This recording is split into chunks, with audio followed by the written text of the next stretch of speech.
Before I start, I would like to borrow the cliched lines of our Honorable Chief Minister, where she often refers and says, "ए मेरे वतन की लोगों, जरा आंखों में भर लो पानी, जो शहीद हुए उनकी जरा याद करो कुर्बानी." The rest of the lines, I believe, the Honorable Chief Minister will conclude in her speech, despite of the fact that my Honorable Leader of the Opposition wanted me to speak in my mother tongue Gorkha. Due to some constraints, I, begging apology, would like to speak in English. Honorable Deputy Speaker, sir, there are moments in life of a nation when it must rise not merely to protect its borders, but to refrain the idea upon which it stands. Operation Sindoor was such a moment when the guardians of our republic, the Indian Armed Forces, responded not with wrath, but with resolve, not with chaos, but with clarity of purpose. Today I rise not as a member of this Vidhan Sabha, of this august house, not as a member of Darjeeling, not as a member of the Gorkha community whose blood remembers the battlefields of history, but as an Indian, a patriotic Indian who believes deeply and unshakably that we are the civilization built on courage and a democracy defended by sacrifice. Sir, the attack on Pahalgam was not merely an assault on lives. It was an affront to the very conscience of our nation. But in the measured silence with swift precision, our soldiers answered.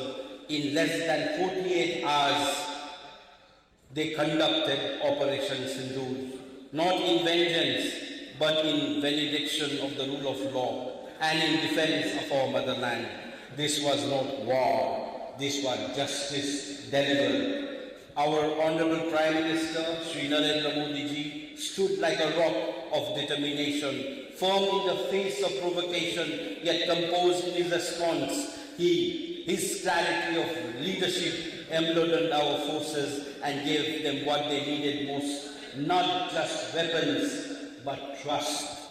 And what did our armed forces do with that trust?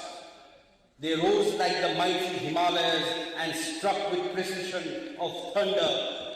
Over 100 militants eliminated, terrorist camps dismantled, and the sovereignty of India asserted without apology. Let us not speak today as a member of political parties of affiliation or propagandists, but as the keepers of the republic, born of sacrifice, strengthened by unity, and preserved by those who stand watch over our borders.